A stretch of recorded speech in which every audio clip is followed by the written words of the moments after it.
t'appelle. Te sens-tu épuisé par la vie? As-tu soif de venir boire au puits? Jésus t'appelle. De l'autel, le Père a ses bras grands ouverts. Il fait grâce, c'est le prix du sang précieux de Jésus-Christ.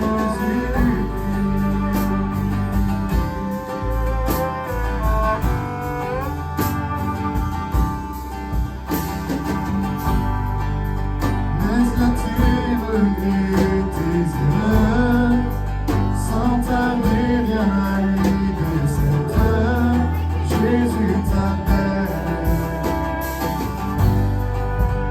Pour tes peines, il te donne la joie, et descendre, il fait naître la vie.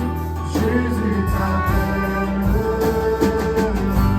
Viens au pied de l'autel, le Père a ses bras grands ouverts. Il fait grâce, c'est le prix du sang précieux de Jésus.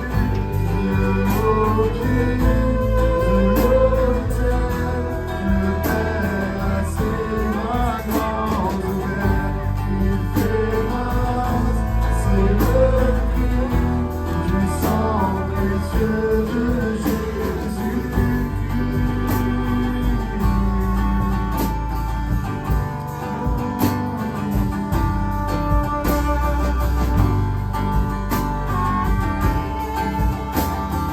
Chantez la grandeur de notre Seigneur ce matin.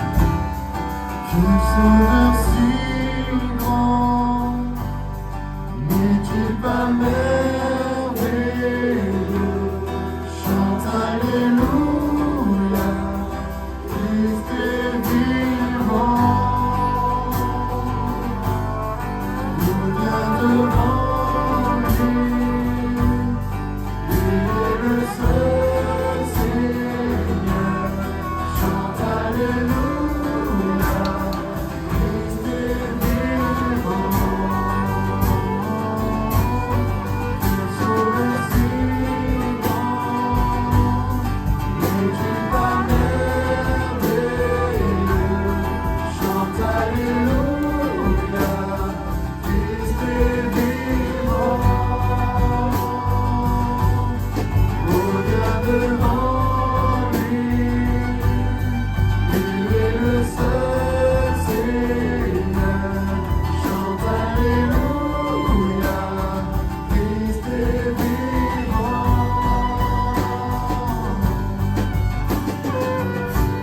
Viens au pied de l'autel, le Père a ses bras grands ouverts. Il fait grâce, c'est le prix du sang précieux de Jésus-Christ.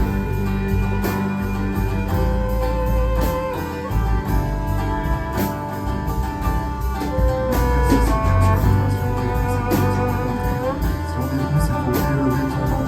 Si on est venu, c'est parce qu'on sait qu'on a besoin de toi. Tu es notre priorité, Seigneur. Tu es notre seul espoir. Tu es tout ce dont nous avons besoin, Seigneur. Et ce matin, voici nos cœurs, voici notre louange, voici ton peuple qui est là devant toi, qui te loue.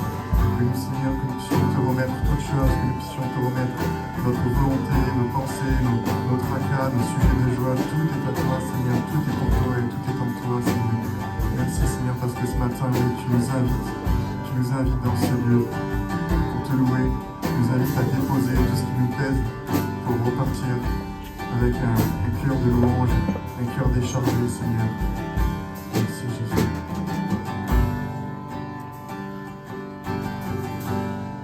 Tu invites ceux qui sont fatigués à décharger leur fardeau sur toi. Tu nous promets ta présence et ta paix,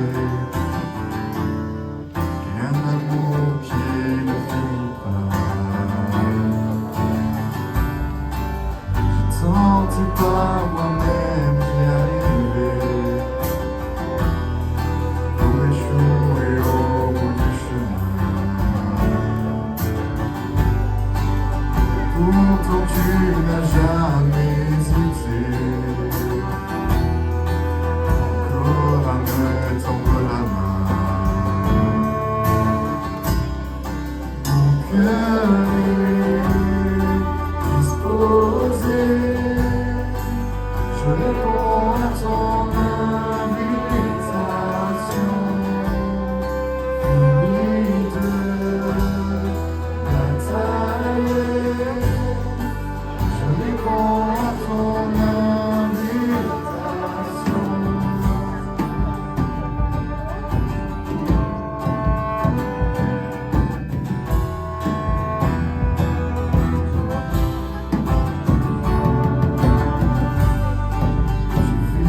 Chaque jour dans le repos de l'heure accomplie de la croix. Par ta grâce je repars à zéro. Toutes choses sont nouvelles en toi. Mon cœur est disposé, je réponds à ton invitation. Fini de batailler, je réponds à ton invitation. Mon cœur est disposé, je réponds à ton invitation.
La seule chose qu'on peut te donner chaque jour, c'est notre louange. La seule chose qu'on peut te donner pour réjouir ton cœur, pour te faire plaisir, Seigneur, c'est notre cœur. Merci, Seigneur, mon Dieu, que ce matin, on veut simplement te donner notre louange, simplement te donner notre cœur qui t'appartient. On ne veut rien garder pour nous, Seigneur. On croit que tu es celui qui nous renouvelle nos forces, qui renouvelle notre intelligence, qui renouvelle notre esprit. On sait que tu donnes un cœur nouveau, on sait que tu fais toutes choses nouvelles, Seigneur. Et ce matin, On veut s'abandonner à qui tu es, Jésus.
Tu es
Jésus.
racheté, délivré, pardonné, je vivrai désormais, libéré, racheté, délivré, pardonné, je vivrai désormais pour toi.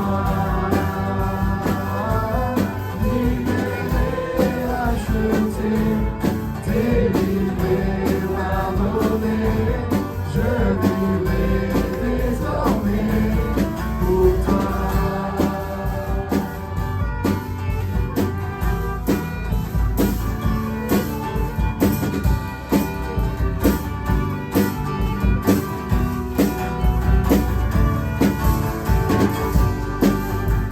Jésus nous a libérés, c'est une réalité. Et ce matin, par ce fait-là, nous sommes disposés à partager ce repas de la scène. Pour poursuivre avec ce que je disais en introduction, dans le Proverbe 16, on avait fini au verset 20, je vais poursuivre au verset 21. Celui qui est sage de cœur est appelé intelligent, et la douceur des lèvres augmente le savoir. La sagesse est une source de vie pour celui qui la possède, et le châtiment des insensés, c'est leur folie. Celui qui est sage de cœur manifeste la sagesse par sa bouche, et l'accroissement de son savoir parfait paraît sur ses lèvres. Les paroles agréables sont un rayon de miel, douces pour l'âme et salutaires pour le corps. Telle voix paraît droite à un homme, mais son issue, c'est la voie de la mort. Amen. C'est un peu triste, mais c'est la réalité. C'est avant que nous soyons sauvés, les voies qui pouvaient nous paraître droites, des autoroutes, comme on peut caractériser ça, c'était des chemins qui mènent à la perdition, c'est la Bible qui nous le dit. Et étroit est le chemin qui mène au ciel, nous dit aussi la parole de Dieu, et c'est ce chemin que nous avons choisi par le biais de la croix, par le biais du sang de Jésus pour nous qu'il a donné. Nous avons été sauvés et nous avons fait une conversion par rapport à ce chemin qui était tout tracé pour nous et que nous étions en train de suivre. Et voilà, maintenant nous avançons, nous marchons sur ce petit chemin qui mène au paradis, à l'éternité. Et c'est ce qu'encore nous voulons se souvenir ce matin par ce biais de la Sainte Seine, le pain qui représente le corps du Christ et le vin, son sang qui a coulé pour nous, pour nos péchés. Voilà, je vais demander à Johan si tu veux bien venir sur le devant, et Romain si tu veux venir aussi. Voilà, et on va passer dans les rangs pour ceux et celles qui veulent participer au repas du Seigneur, qui ont été baptisés par immersion. Amen. Je vous propose qu'on puisse se lever pour ce dernier chant. Des fois, le diable vient nous susurrer des pensées que la maladie a le dernier mot, que notre famille elle restera toujours comme ça, c'est lui qui a le dernier mot, que notre état ne s'améliorera pas, que les hommes ont le dernier mot sur notre vie. Et nous, on veut chanter la croix a le dernier mot. On veut chanter que la victoire est dans le nom de notre Seigneur Jésus qui a vaincu la mort. Et ce matin, il nous fait part de cet héritage avec lui. On est enfant de Dieu, on est fils du roi Tout-Puissant. Et on veut chanter que c'est la croix qui est le dernier mot, que c'est son nom qui est le dernier mot sur toute chose. Qu'on puisse le chanter avec foi, qu'on puisse le déclarer. Amen. La croix a le dernier mot. La croix a le dernier mot. Quand vient la douleur dans la nuit sombre, la croix a le dernier mot. La croix a le dernier mot. La croix a le dernier mot. Quand le mal se déchaîne pour nous combattre, la croix a le dernier mot. La croix a le dernier mot. La croix a le dernier mot. Le Sauveur a vaincu, brillant de lumière. La croix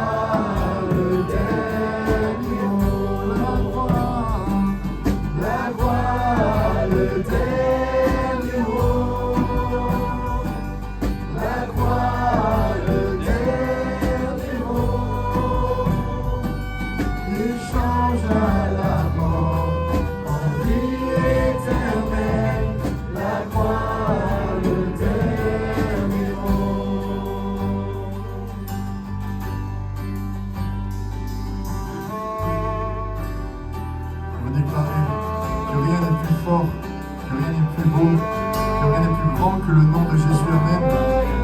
On veut déclarer qu'on a tout en lui, on est tout par lui. Si notre Dieu est pour nous, qui sera contre nous? Amen. On veut le déclarer tous ensemble. Rien n'est plus fort. Rien n'est plus fort, rien n'est plus beau, rien n'est plus grand que le nom de Jésus, que tout l'honneur, toute la puissance et toute la gloire soit au nom de Jésus. Rien n'est plus fort, rien n'est plus beau, rien n'est plus grand que le nom de Jésus, que tout l'honneur, toute la puissance et toute la gloire soit au nom de Jésus. Rien n'est plus fort, rien n'est plus beau, rien n'est plus grand que le nom de Jésus, que tout l'honneur, toute la puissance et toute la gloire soit au nom de Jésus. La croix, le dernier mot, la croix, le dernier mot, le Sauveur a vaincu, brillant de lumière, la croix, le dernier mot, la croix, le dernier mot, la croix, le dernier mot,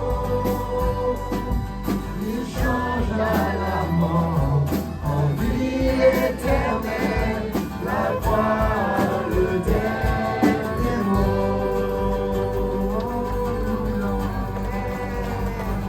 La croix, le dernier mot, amen. Est-ce que vous aimez le bruit? Je sais que ça existe, les gens qui aiment le bruit. Enfant, j'étais comme ça. Je me rappelle que quand mes parents venaient dans ma chambre, que j'étais en train de faire mes devoirs, ils me disaient « Mais pourquoi tu mets toute cette musique? Tu vas pas pouvoir te concentrer ?» Et moi, je comprenais pas, c'était l'inverse. J'avais besoin de cette musique pour me concentrer, pour faire mes devoirs. Ça a changé. Peut-être que avec les enfants, là, ça change. Maintenant, j'aime plus le bruit. Il y en a qui aiment le bruit. Vous allez me dire, mais ça dépend quel bruit. Et Hein. après, il y a le bon et le mauvais Eh bruit. ouais. Ça dépend vraiment quel bruit. Ceux qui habitent à côté des aéroports disent que le bruit du réacteur, c'est juste insupportable. Pourtant, moi, celui-là, je l'aime bien. Ou bien le bruit d'un moteur V8, là. Vous savez, vous appuyez sur l'accélérateur. Vroom. Il est sympa, ce bruit. Il y a des bruits qui sont vraiment agréables et des bruits qui sont vraiment très désagréables. J'aimerais qu'ensemble, ce matin, on puisse voir que dans la parole de Dieu, c'est la même chose. Il y a des bruits tellement agréables et d'autres qu'il nous faut fuir. Je vous propose un premier bruit qui... il est merveilleux celui-là. 2 Samuel, chapitre 5, verset 24. 2 Samuel, chapitre 5, verset 24. C'est Dieu qui parle au chef de l'armée et qui lui dit ceci: quand tu entendras un bruit de pas dans les cimes des mûriers, alors hâte-toi, car c'est l'Éternel qui marche devant toi pour combattre l'armée des Philistins. Ce bruit-là, c'est un bruit merveilleux. Pas parce qu'il nous parle de guerre, c'est vrai, c'était un moment particulier de l'Ancien Testament et les ennemis du peuple de Dieu s'étaient dressés contre lui, ils voulaient exterminer le peuple de Dieu, le peuple juif. C'est pas parce qu'on parle de guerre que ce bruit est merveilleux, parce que ça n'est pas tellement ça que ce bruit souligne. Ce bruit ne souligne pas uniquement le fait que la victoire va être emportée sur l'ennemi qui voulait les ravager, mais ce bruit-là, il signale quelque chose de tellement plus pointu, tellement plus beau. Ce bruit-là, c'est la confirmation pour le chef de l'armée David et tous ces gens que Dieu est là et qu'il précède ses pas. ce bruit-là, c'est le signe évident de la compagnie de Dieu. Le bruit évident de la présence de Dieu. La présence de Dieu est quelque chose de tellement grand, tellement précieux, tellement agréable. Mais s'il y a des moments où on le ressent, où on sait qu'il est là parce qu'on a entendu quelques bruits de pas dans les feuilles de mûrier, il y a des moments aussi où sa compagnie ou sa présence, elle est plus subtile. Quelquefois même, à cause de ce que nous traversons, le bruit de sa présence, il est complètement absent. Mais dans ces circonstances-là, alors que David, une fois encore, doit faire face aux Philistins qui veulent vraiment ruiner son pays, ruiner ses gens et faire disparaître de la carte le peuple de Dieu, le peuple juif, David est comme rassuré. Parce que Dieu a programmé, parce que Dieu a organisé. Mets-toi à cet endroit, avec toute ton armée, mais tu attends. Tu attends. Et le signal que je vais te donner, c'est ce bruit de pas dans les feuilles des mûriers. Il n'y aura personne d'autre que moi pour créer ce bruit-là. J'aimerais que nous puissions tous et toutes avoir cette sensation, ce sentiment, connaître, toucher du doigt cette vérité du bruit de la présence de Dieu. Pas simplement pour remporter nos guerres intérieures, on en a des guerres intérieures. Des victoires à remporter, des choses à vivre, on en a des guerres intérieures, mais ne cherchons pas à entendre, à reconnaître le bruit de la présence de Dieu uniquement pour remporter des victoires sur nos guerres intérieures, mais nous cherchons à le faire simplement dans notre quotidien. Je m'arrête un instant, aujourd'hui, je le ferai encore demain et puis encore après-demain. Dieu, je m'arrête un instant aujourd'hui. Je monte sur cette montagne, je me mets au milieu des mûriers, ça nous parle d'un lieu de quiétude. J'arrête tout ce que je fais un instant. Et l'objectif de ces moments, c'est simplement m'assurer. Est-ce que je suis encore en ta compagnie? Est-ce que tu es encore là? Est-ce que je ne me suis pas éloigné de ta présence? Est-ce que je ne me suis pas éloigné de toi? Est-ce qu'on marche encore ensemble? Est-ce que tu précèdes encore mes pas? Est-ce que tu m'ouvres encore le chemin? Seigneur, aujourd'hui, je le referai demain. Je le referai après-demain. Mais aujourd'hui, je ne veux pas y aller seul. Je me tiens un moment en ta présence.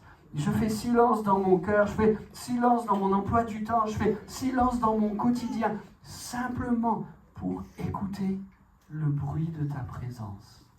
Je crois que c'est tellement précieux que Dieu puisse nous aider à reconnaître ce bruit, à être familier de ce bruit, que Dieu puisse nous donner de nous organiser pour régulièrement pouvoir constater encore que notre Seigneur est là, qu'il marche devant nous, qu'il nous ouvre la voie et qu'il veut nous donner la victoire sur nos guerres intérieures. Amen. Amen. Le bruit suivant, il est des plus désagréables. Si le premier nous fait envie, Seigneur, ce bruit-là de ta présence, on le veut aujourd'hui, demain, et entre les deux, on le veut aussi. Le bruit suivant est un bruit tellement désagréable. Peut-être que plusieurs d'entre nous l'ont déjà entendu. Peut-être que les oreilles de quelqu'un ce matin sont assourdies de ce bruit-là. C'est le bruit de la mauvaise nouvelle. On va dans 2 Samuel, on reste dans ce chapitre de 2 Samuel, dans ce livre de 2 Samuel, mais cette fois au chapitre 13 et au verset 30. 2 Samuel, chapitre 13, verset 30. Comme ils étaient en chemin, le bruit parvint à David qu'Absalom avait tué tous les fils du roi et qu'il n'en était pas resté un seul. Le roi se leva, déchira ses vêtements, se coucha par terre et tous ses serviteurs étaient là, les vêtements déchirés. Ce jour-là, il y a un bruit qui parvient aux oreilles de David. Un de tes fils a commis l'irréparable. Il a tué tous tes autres enfants. Tous les fils du roi ont perdu la vie dans un drame qui est là, avec des conséquences incroyables. Le bruit de cette nouvelle arrive aux oreilles de David et son cœur est déchiré. Il connaît une souffrance si forte, une souffrance extrême, c'est le bruit de la mauvaise nouvelle. Souvent, ce bruit-là, il a pour objectif de nous atteindre, de ruiner en nous tout courage.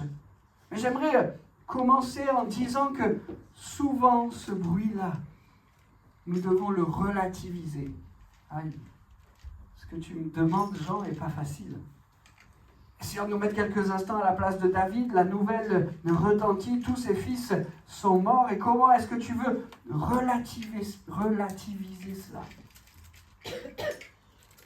Souvent, le bruit des bonnes nouvelles, il nous faut le relativiser. Et au moins pour 2 raisons. La première des raisons qui doit nous pousser à relativiser le bruit des mauvaises nouvelles, c'est que souvent ce bruit-là, il est surestimé. C'est exactement ce qui se passe dans l'histoire sur laquelle nous nous arrêtons. La réalité de la mauvaise nouvelle qui vient percuter le cœur de David est en fait moindre que celui qu'il vient, la nouvelle qu'il vient de recevoir. Je m'embrouille un peu, je vais l'expliquer différemment. Ce qui arrive sur le cœur de David et qui le tétanise, qui lui fait perdre tout courage, c'est « tous tes fils sont morts ». La réalité, et même si cette réalité est elle aussi dramatique, mais la réalité, c'est qu'il y en a un seul qui est mort dans cette histoire-là. Quand le bruit de la mauvaise nouvelle arrive jusqu'à nous, il nous faut au moins pour 2 raisons l'atténuer. La première de ces 2 raisons, c'est que souvent, ce bruit qui cherche à nous arrêter, à nous faire perdre courage, à nous inhiber, à nous donner d'être tétanisés comme tétanisés dans notre vie, souvent ce bruit-là, il est surestimé. La deuxième des raisons, c'est que souvent ce bruit, je crois même qu'on pourrait dire toujours ce bruit, il mésestime la puissance de Dieu. Vous savez, le bruit de la mauvaise nouvelle, il vient sur notre cœur et c'est pas à ce moment-là, ça devrait être comme ça, mais c'est pas notre réflexe premier, c'est pas à ce moment-là qu'on va opposer à ce bruit-là la grandeur de notre Dieu. Ça devrait être notre réaction, mais c'est tellement difficile. Mon Dieu, une mauvaise nouvelle arrive jusqu'à moi. Peut-être que cette mauvaise nouvelle est surestimée, peut-être qu'elle prend trop de place dans mon cœur, dans mon esprit, mais je suis humain, je n'arrive pas à gérer ça. Mais Seigneur, devant cette mauvaise nouvelle, je veux réajuster les choses. Tu es plus grand que cette mauvaise nouvelle. Tu es plus fort que ce qui vient chercher à arrêter mon cœur, que ce qui vient chercher à me nuire, que ce qui vient chercher à ôter, à faire partir tout mon courage. Souvent, ce bruit a pour objectif à nous décourager, mais il est à relativiser parce que souvent il surestime le drame, mais aussi toujours il mésestime la puissance de Dieu qui tient tout dans sa main. Si on peut prendre cet exemple-là de ce moment où Goliath se lève encore une fois contre le peuple de Dieu, encore une fois, les Philistins cherchent à détruire le peuple juif et Goliath se lève. Il fait plus de 2 mètres. Depuis son jeune âge, il a été entraîné au combat. Son armure est épaisse et solide. Ses armes sont aiguisées. Il sait les manier comme personne. Et tous les jours, il se lève devant l'armée du peuple juif et par ses paroles, il arrive à les tétaniser complètement. L'armée tout entière est complètement arrêtée, complètement bloquée à cause de ce Goliath qui les menace, à cause de cette mauvaise nouvelle qui vient toucher son cœur. Mais David, qui n'est pas encore roi à ce moment-là, le jeune David, le petit David arrive dans le même contexte, dans les mêmes circonstances. C'est la même mauvaise nouvelle qui arrive sur son cœur, qui vient percuter ses tympans. C'est la même mauvaise nouvelle. Mais lui, là, regarde d'une manière toute différente. Lui va dire, à l'inverse de tous les autres, « Mon Dieu est plus grand que cette mauvaise nouvelle. » Et il va se dresser contre lui et il va obtenir la victoire. Seigneur, ce bruit des mauvaises nouvelles, j'ai besoin que tu m'aides à le relativiser. Je ne veux pas qu'il m'arrête, je ne veux pas qu'il m'assaille, je ne veux pas qu'il me fasse perdre tout mon courage, mais je veux, Seigneur, le remettre en parallèle de qui tu es. J'ai un autre exemple beaucoup plus actuel. Je fais ici avec vous, pas du tout de politique, mais j'utilise juste cet exemple parce que je trouve qu'il illustre tellement bien ce que nous disons. Il y a quelques années de cela, une mauvaise nouvelle est venue percuter le tympan du président de l'Ukraine.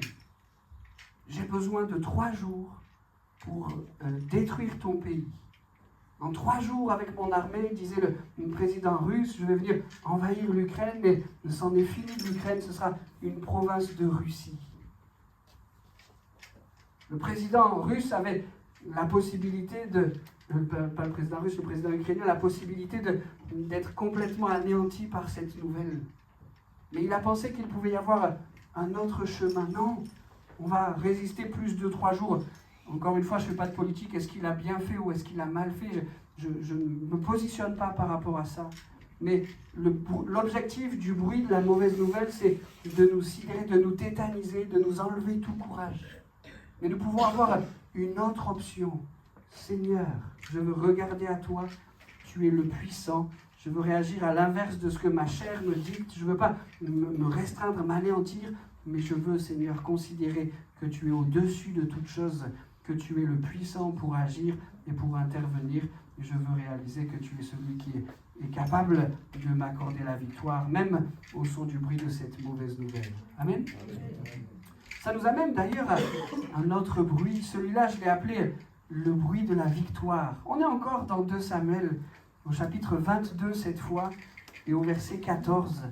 Il y a un moment particulier où Dieu va faire entendre un bruit sur la vie de David. L'Éternel tonne des cieux, le Très-Haut fait retentir sa voix, et un peu plus loin, les fondements du monde furent découverts par la menace de l'Éternel, par le bruit du souffle de ses narines. Un bruit qui montre la victoire puissante de Dieu. Encore une fois, David est dans un moment difficile, il est attaqué de toutes parts et il s'attend à ce que Dieu puisse intervenir, à ce que Dieu puisse agir et c'est le moment. Dieu intervient d'une manière toute puissante, toute particulière dans la vie de son enfant, dans la vie de David. Et David, pour essayer de décrire ce qu'il est en train de vivre, pour essayer de décrire comment Dieu va lui donner une victoire retentissante, il utilise cette image-là. C'est comme si le ciel s'était ouvert, c'est comme si Dieu descendait au milieu d'un orage impétueux, c'est comme si tout autour de moi il y avait un bruit, des éclairs, c'est comme si la victoire était simplement obtenu par le souffle des narines de la puissance de mon Dieu. Et ce bruit-là, il a tout transformé. Ce bruit-là, il a tout changé. Ce bruit-là, il a apporté la victoire. Je crois que tous nous aspirons à ce bruit-là. Ce bruit qui montre d'une manière concrète la puissance infinie de notre Dieu. David a pu l'entendre. Et puisque David l'a entendu, puisqu'ici il nous le décrit, on peut prendre quelques instants pour s'arrêter en disant mais qu'est-ce que David a mis en place? Comment est-ce qu'il a fait pour que ce bruit-là il puisse s'accomplir dans sa vie? Qu'est-ce qui s'est passé pour que Dieu désire en un instant là, intervenir avec force dans sa vie? Qu'est-ce qui s'est passé pour que le ciel s'ouvre, pour que la victoire soit accordée? Quel est le contexte de ce bruit de victoire? Si on va juste un peu plus haut dans les versets 4 et 7, c'est David qui dit « Je m'écris louer ça à l'Éternel et je suis délivré de mes ennemis. Car les flots de la mort m'avaient environné, les torrents de la destruction m'avaient épouvanté, les liens du sépulcre m'avaient entouré, les filets de la mort m'avaient surpris. Dans ma détresse, j'ai invoqué l'Éternel, j'ai invoqué mon Dieu de son palais, il a entendu ma voix et mon cri est parvenu à ses oreilles. Amen. Amen. » J'ai noté, ce qui attire le bruit de la victoire, c'est le bruit de la prière. Ce qui attire le bruit de la victoire, c'est le bruit de la prière. On a lu rapidement l'intervention de Dieu et le bruit de la puissance qui se manifeste dans la vie de David. Et à la lecture des quelques versets qu'on a fait, on pourrait imaginer qu'il y a comme un caractère instantané. J'ai crié à l'Éternel, le ciel s'est ouvert, l'orage est descendu, le bruit du souffle des narines de mon Dieu est venu régler ma situation en un instant. On pourrait croire en un caractère instantané. Et Dieu est puissant pour répondre à nos prières avec ce caractère instantané. Il y a des fois où il le fait, et gloire à son nom pour ça. Mais ici, pour David, ça n'est pas un caractère instantané qui lui a donné d'entendre le bruit de la victoire de son Dieu, mais c'est un cri répété.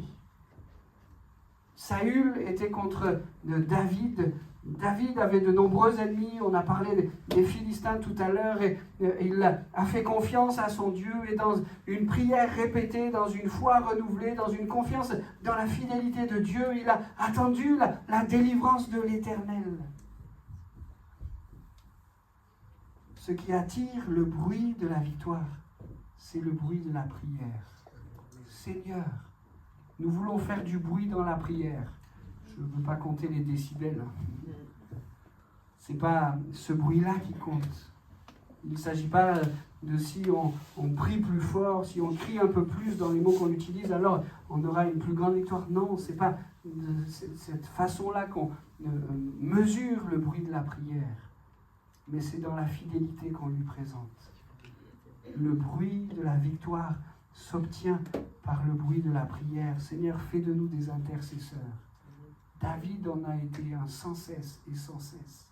Il y a même des moments où les gens qui étaient autour de lui ont cherché à lui faire croire que David pouvait par lui-même faire retentir le bruit de la victoire.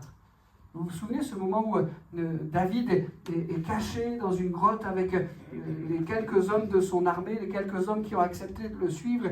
Il n'est pas encore roi sur le peuple de Dieu. Et Saül, qui est maintenant un mauvais roi, cherche à tuer David. Et il se met à sa poursuite, lui, avec toute l'armée officielle. Et à un moment, alors que l'armée de Saül se rapproche de David, alors que la victoire de Saül semble imminente, David ne peut pas faire autrement qu'avec ces quelques gens se cacher dans une grotte en espérant que Saül passe sans s'arrêter. Et voilà que Saül s'arrête. Il s'arrête pour se couvrir les pieds. C'est une jolie expression qui signifie qu'il s'arrête pour des besoins qu'on a tous connus un jour. Je veux dire comme ça. Il s'arrête dans cette grotte et juste David et ses gens sont là. Et alors, les conseillers de David lui disent « Mais ça y est, c'est ton ennemi. Va lui ôter la vie. Tu vas pouvoir par toi-même faire retentir le bruit de la victoire. Dieu lui-même te donne la possibilité aujourd'hui d'être victorieux. » David dit « Non. C'est pas ma main qui va lui ôter la vie. C'est pas ma main qui va faire cette chose-là. Non. Le bruit de la victoire, c'est pas moi qui vais le prononcer. Le bruit de la victoire, ça appartient à Dieu. Et c'est lui qui va me rendre victorieux. Seigneur, tu es le victorieux. Et nous voulons faire retentir le bruit de la victoire, non par nos mains, non par nos forces, non par un quelque courage, même si le courage est nécessaire dans la vie du croyant, mais nous voulons faire retentir dans nos vies le bruit de la victoire par celui de la prière. Seigneur, notre prière monte vers toi parce que tu es un grand Dieu, parce que nous avons foi en toi, parce que tu es le puissant pour faire connaître à nos vies la grande victoire. Amen. Amen. Alors, on a vu quelques bruits, certains qui sont tellement beaux, le bruit de sa compagnie, le bruit de sa victoire. On a vu un bruit qui est tellement désagréable, celui de la mauvaise nouvelle. Je vous en propose un autre, le bruit de l'insatisfaction. Il y a dans la parole de Dieu ce moment si particulier dans le livre d'Esdras au chapitre 3 et au verset 12, mais plusieurs des sacrificateurs et des lévites et des chefs de famille âgés qui avaient vu la première maison, le premier temple, pleuraient à grand bruit pendant qu'on posait sur leurs yeux les fondements de cette maison. Beaucoup d'autres faisaient éclater leur joie par des cris. Ce bruit-là, c'est le bruit de l'insatisfaction. Vous savez qu'il n'y a pas que les Français qui sont d'éternels insatisfaits, qui sont connus pour ça. Quelquefois, les chrétiens sont aussi connus pour ça, éternels insatisfaits. En tout cas, les chrétiens-là, ceux de cette époque-là, j'utilise le mot chrétien, il n'est pas tout à fait juste pour les qualifier, Christ n'est pas encore venu, et le mot de chrétien ne leur est pas encore attribué, mais ces gens-là, ces croyants-là sont à ce moment-là connus pour ça. Il y a une bonne partie du peuple qui se réjouit. Ça y est, le temple est en train d'être reconstruit. Le temple, signe de l'habitation de Dieu parmi les hommes, a été détruit, mais voilà qu'il se relève. Voilà que Dieu a permis qu'on puisse revenir dans le pays de la promesse. Et le temple est en train d'être reconstruit. Alors qu'il y a des chants de joie dans le cœur de nombreuses personnes de ce peuple, pour certains, c'est des cris de désolation. Mais l'autre était plus grand. L'autre était plus beau, l'autre était plus comme ceci, comme cela, et plutôt que de se réjouir dans ce que le peuple était en train de vivre de manière historique, de manière spirituelle, cela marquait une si belle chose. C'est dans ce temple-là que Jésus va rentrer. Hérode l'aura un peu modifié, mais voilà ce qui est en train de se passer. C'est quelque chose de glorieux, mais le bruit de l'insatisfaction cherche à venir couvrir le bruit des cris de joie de ce peuple-là. Quelle proportion est-ce que j'accorde au bruit de l'insatisfaction dans mon cœur ou dans ma vie? Peut-être au risque de vous surprendre, je voudrais dire que le bruit de l'insatisfaction n'est pas toujours négatif. S'il nous mobilise pour aller chercher quelque chose de plus grand. Vous savez, c'est l'histoire de Pierre, il assiste à quelque chose d'extraordinaire, il voit Jésus marcher sur l'eau. Waouh, incroyable! Mais il y a dans son cœur quelque chose qui résonne, un petit bruit d'insatisfaction. Et ce n'est pas négatif chez lui parce que ça le pousse à vouloir, à attendre de la part de Jésus davantage. Mais Jésus, si c'est toi, non seulement tu es puissant pour marcher sur l'eau, mais aussi tu es puissant pour me donner à moi de marcher sur l'eau. Et là, c'est quelque chose de très positif parce que ça pousse Pierre en avant. Et voilà qu'il met un pied en dehors de la barque. Et voilà qu'il en met un deuxième. Et ça, c'est bon. Ce bruit de l'insatisfaction-là, s'il me mobilise, s'il est mon moteur, Seigneur, je le veux. Je veux voir plus de choses encore avec toi. Mais là où ce bruit devient tellement négatif et néfaste, c'est quand il nous donne de ne pas considérer ce qui devrait être pour nous un moteur, mais c'est au contraire un frein, c'est la pédale de frein qui est écrasée. Regardez ce temple-là. Il n'est pas à la hauteur du précédent. Il est trop petit, il n'est pas assez ceci, il n'est pas assez cela. Que ce bruit-là ne résonne pas dans nos cœurs. Que ce bruit-là ne résonne pas dans l'Église. Une éternelle insatisfaction qui ne nous mobilise pas, mais qui n'est là que pour assouvir quelques critiques. Ce bruit qui est là pour nous donner d'être arrêtés dans notre marche avec le Seigneur. J'ai besoin de choisir mon camp. Est-ce que je fais partie de ceux qui élèvent la voix en disant « Oh merveille, le temple est reconstruit » ou bien est-ce que je fais partie de ceux qui élèvent la voix pour dire « Oh là là, quelle misère, ce temple n'est pas comme je voudrais qu'il soit, j'aurais plutôt mis le géranium à droite, j'aurais plutôt fait l'ouverture de ce côté-là. » Et les gémissements sont là et le peuple pleure. J'ai besoin de choisir mon camp. Vais-je chanter les louanges ou vais-je pleurer à grands cris? Ce qui est intéressant de relever, c'est que ces hommes, ces femmes, ces gens du peuple à ce moment-là, ils avaient le même contexte.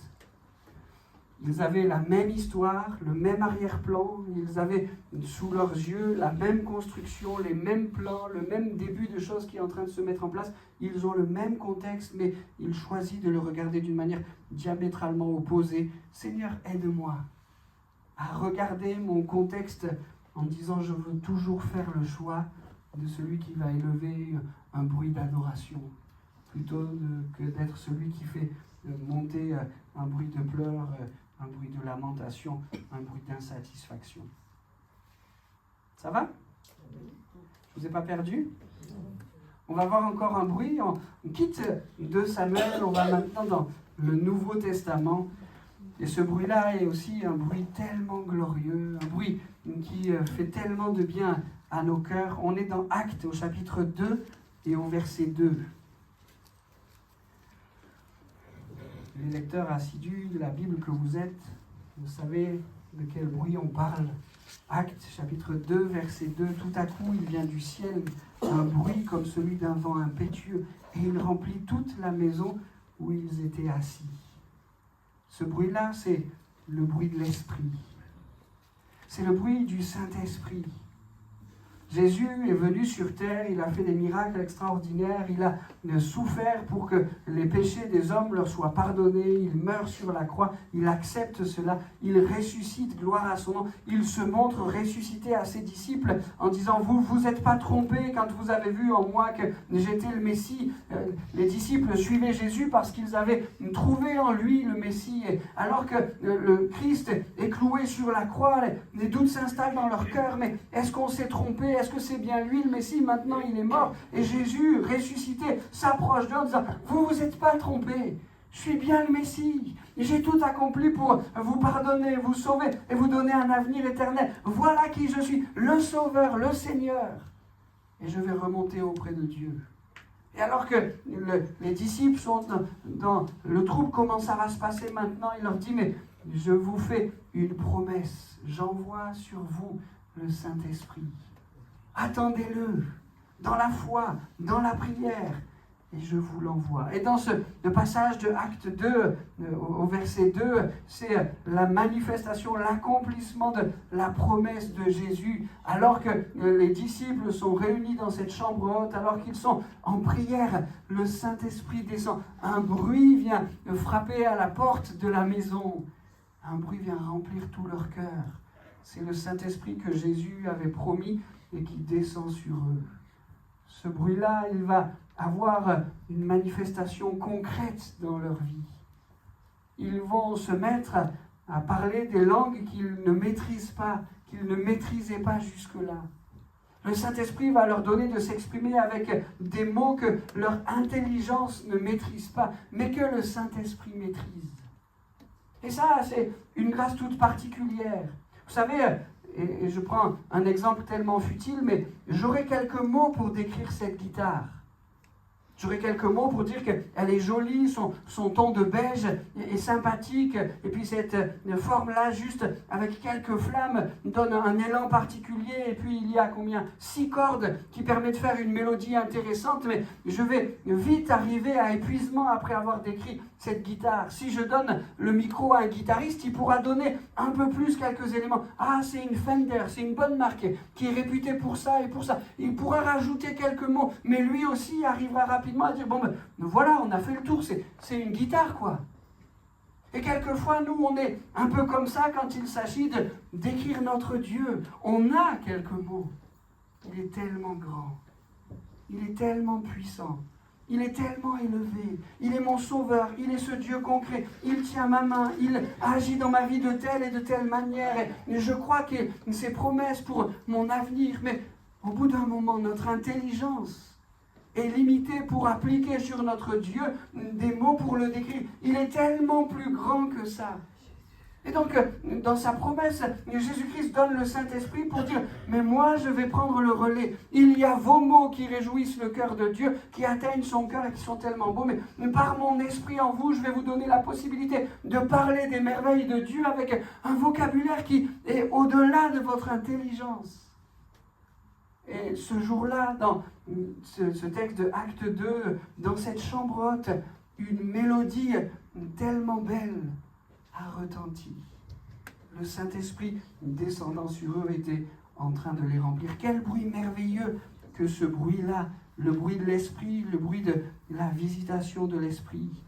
Ce bruit ne se mesure pas en décibels, c'est comme ce que je disais tout à l'heure. La Bible nous parle même, on est dans l'Ancien Testament, on ne peut pas faire une comparaison directe, mais de ce murmure doux et léger dans lequel Élie a pu reconnaître, mais Dieu est dans ce bruit-là. Il y avait des manifestations puissantes avec de nombreux décibels. Élie aurait pu dire, mais mon Dieu est dans cette manifestation puissante, mais il ne l'a pas trouvé dans ces grands bruits, il l'a trouvé dans ce murmure doux et léger. Alors, la qualité du bruit de l'Esprit ne se mesure pas dans les décibels, mais dans le simple fait de sa présence. Ce bruit, il nous remplit. Ce bruit, il nous équipe.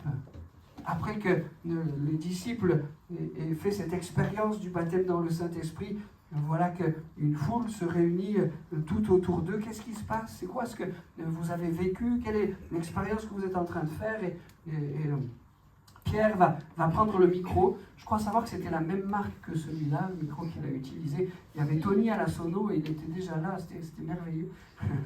Pierre va prendre le micro et parce qu'il est plein de cet esprit-là, il est qualifié.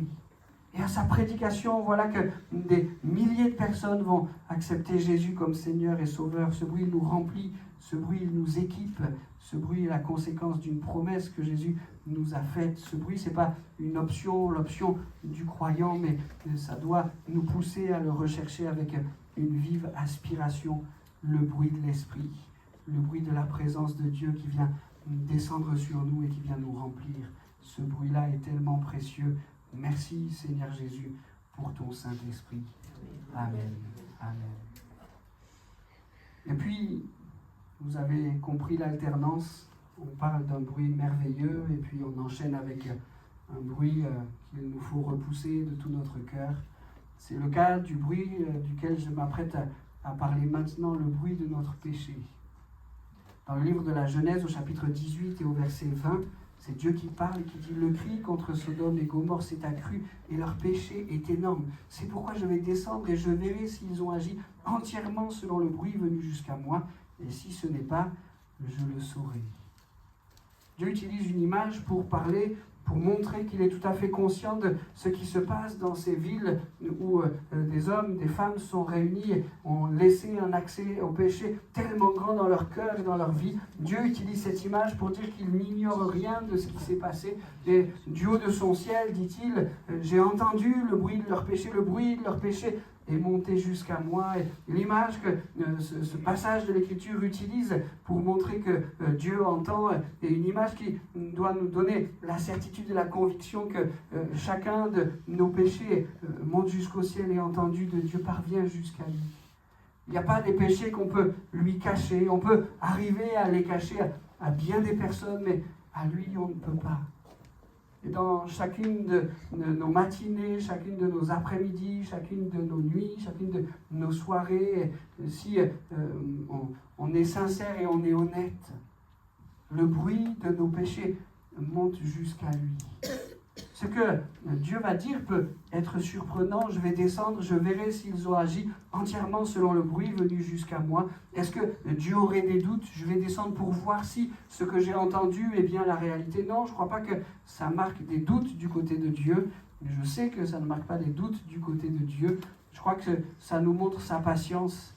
Voilà que le bruit du péché de Sodome et Gomorrhe est monté jusqu'à lui. Et Dieu a fait l'œuvre de patience, cherchant à voir si ce peuple-là n'allait pas revenir sur sa folie, revenir sur son péché, mettre des choses en règle dans leur vie et dans leur cœur. Et Dieu fait preuve de patience jusqu'au moment où il descend. Et on sait ce qui s'est passé pour ces villes-là de l'Ancien Testament, le bruit de notre péché.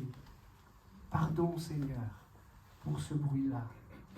Je veux travailler, je veux, Seigneur, tâcher à que ce bruit-là, il soit de moins en moins présent dans ma vie. Je veux chercher à travailler à ce qu'il soit de moins en moins présent, Seigneur. Je ne veux pas que de mon être, de ma vie, ce soit ce bruit-là qui monte jusqu'à toi. Je te demande pardon pour ça. Je ne veux pas croire, je ne veux pas considérer que j'ai bien réussi à le masquer, j'ai bien réussi à le cacher. Le bruit de mon péché n'a pas dépassé tel ou tel endroit. Je sais qu'il est monté jusqu'à toi. Je sais que mon péché attriste ton cœur. Je veux te demander pardon, Seigneur. Je veux me courber devant toi, fléchir les genoux. Merci pour ta patience, Seigneur. Et je ne veux pas que ça soit la condamnation et le jugement qui arrivent sur mon péché.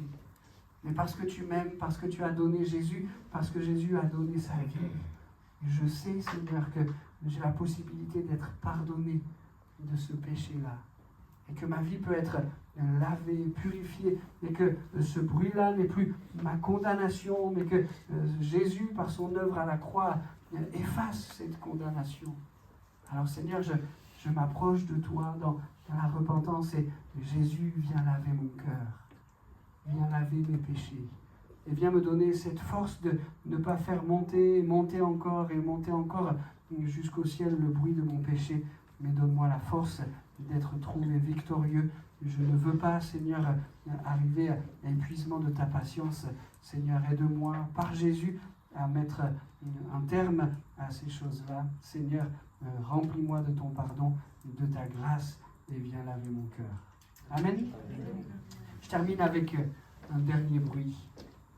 C'est certainement mon préféré. On peut aller le trouver dans le livre de l'Apocalypse, au chapitre 19 et au verset 5. Apocalypse, chapitre 19, verset 5. Et une voix sortit du trône. Il ne s'agit pas ici d'un trône humain, ce n'est pas un roi humain, un homme, une femme qui est assis sur ce trône, mais c'est un trône divin. Et c'est Dieu qui est assis sur ce trône. Et une voix sortit du trône disant: louez notre Dieu, vous tous ses serviteurs, vous qui le craignez, petits et grands. Et j'entendis comme une voix d'une foule nombreuse, comme le bruit de grosses eaux, et comme un bruit de fort tonnerre, disant: Alléluia, car le Seigneur, notre Dieu Tout-Puissant, est entré dans son règne.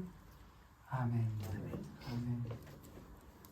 Ce bruit-là est un bruit tout particulier. C'est le bruit de la louange, de l'adoration des enfants de Dieu. Ils sont ensemble réunis devant un trône glorieux.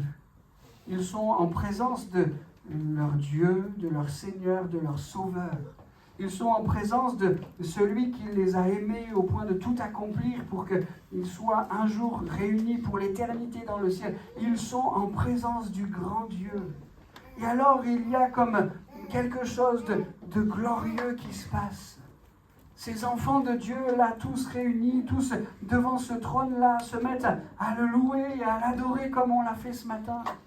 Chacun est en train de dire: mais Seigneur, je te loue pour qui tu es, je te loue pour ce que tu as fait. Je vais demander au groupe de louanges de bien venir s'installer. On va terminer ces moments en chantant ensemble un cantique. Mais voilà que tous sont réunis autour du trône. Et Dieu, combien tu es grand, combien tu es puissant, combien je t'aime. Je t'aime pour ce que tu as fait pour moi, mais je t'aime aussi simplement pour qui tu es. Tu es ce sauveur merveilleux. Tu es celui qui m'aime. Tu es celui qui est saint. Tu es celui qui est tout puissant. Tu es celui qui règne. Tu es celui qui tient le monde dans sa main. Et alors que chacun des enfants de Dieu est devant ce trône-là et se met à louer et à adorer Dieu, ça fait comme le bruit d'un fort tonnerre, nous dit ce texte.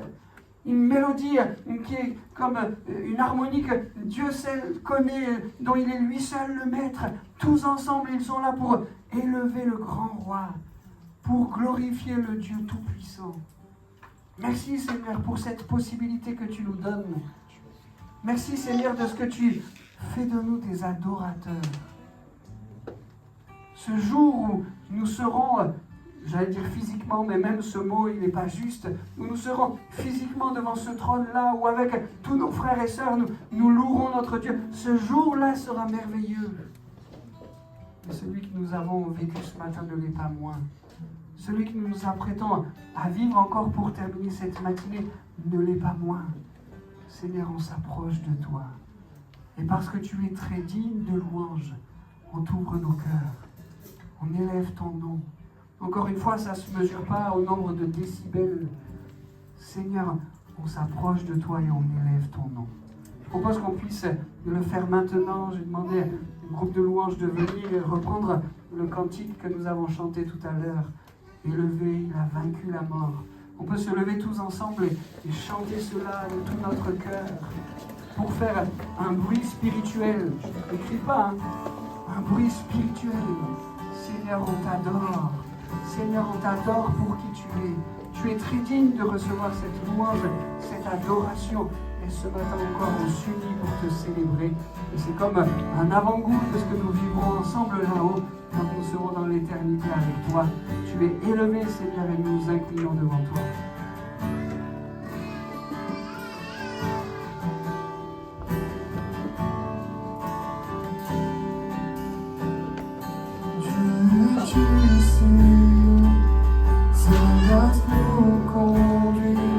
Il ne s'éloigne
et la victoire. Le Seigneur, mon Dieu est puissant. Le Seigneur, mon Dieu est puissant. Benjamin va s'approcher, c'est lui qui va nous donner quelques annonces. Vous pouvez tous prendre place, sauf Elisabeth. Viens vers moi, Elisabeth. On est tellement contents de t'avoir avec nous. Vous savez, il y a quelques jours de ça, je suis allé visiter Elisabeth qui m'a dit « Jean-Emmanuel, il n'y a rien qui me ferait plus plaisir que de pouvoir vivre ce que je vais te dire maintenant. » Alors j'ai dit « Elisabeth, je t'écoute. » Elle me dit « Je vais fêter, c'est cette semaine ou la semaine prochaine ?» Le 25, la semaine prochaine. Pas demain lundi, mais le lundi d'après. Et donc elle me dit, tu sais Jean-Emmanuel, le 25, je vais fêter mes 90 ans. Et rien ne me ferait plus plaisir de le faire avec mes frères et sœurs dans l'église. Vous savez qu'à cause de sa santé, elle est privée de pouvoir venir chaque dimanche. Elle le faisait il n'y a pas encore si longtemps que ça, et elle venait avec joie dans l'église. Mais là, sa santé l'empêche de le faire. Elle dit, mais pour mes 90 ans, je veux être là. Alors on est très heureux d'avoir avec nous Elisabeth, mais je vous propose qu'on lui fasse une petite chanson. Vous êtes d'accord? Vous avez l'idée de laquelle? C'est compliqué là ce que je vous demande. Joyeux anniversaire, joyeux anniversaire, joyeux anniversaire Elisabeth, joyeux anniversaire.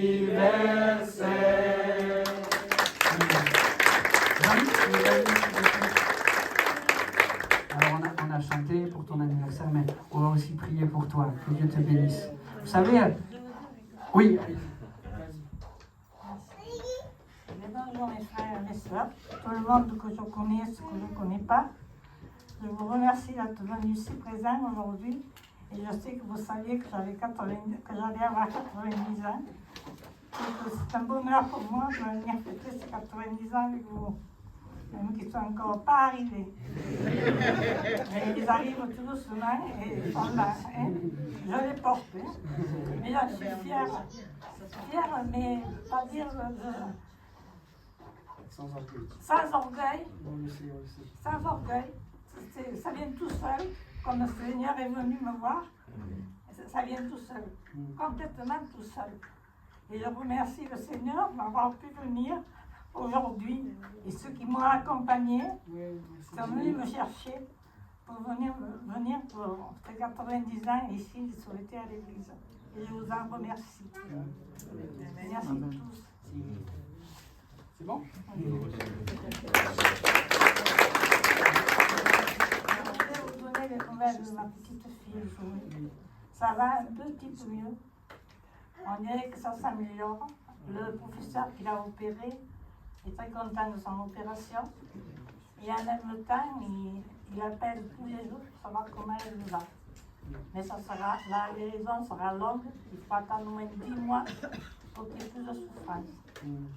Parce qu'il y a des personnes qui vont passer par là et ils leur disent qu'il te faut attendre 10 mois. Donc voilà le résultat de mon arrière-petite-fille qui va avoir 18 ans. Et mon aînée arrière-petite-fille a 22 ans. Et je suis arrière-grand-mère de 7 petits-enfants. Arrière-petits-enfants. Voilà, ma famille est nombreuse. On va prier pour toi, Elisabeth. Jean-Luc nous a rejoints, il le fait, on le fait tous ensemble de tout notre cœur. Seigneur, on te bénit parce que tu es grand, tu es fidèle et tu gardes tes enfants dans ta main. Merci parce que tu gardes notre sœur Elisabeth. On se réjouit de ce qu'un jour tu as su toucher son cœur et l'amener au salut. Merci parce que tu la gardes fidèlement en toi, attachée, enracinée en toi. Je te prie de la garder, de la bénir dans sa santé, de la bénir dans sa famille également. Merci parce que tu es bon et tu prends soin d'elle. Te bénissons pour ces 90 années que tu lui as données à vivre et celles que tu lui donneras encore si c'est ta volonté. On te bénit, on t'adore de tout notre cœur, Seigneur. Amen. Amen. Je vais partager un secret. Normalement, il n'y a que nous deux qui le connaissions, ce secret, mais je le repartage. Vous savez qu'il n'y a qu'une seule fois où Elisabeth m'a tiré les oreilles. Et c'était pour me dire, je ne veux plus que tu me vouvoies. Tu me tutoies maintenant. Alors je te dis tu. Hein. Oui, à un moment qu'on se tutoie, mais il a fallu que tu me dises les oreilles pour qu'on y arrive.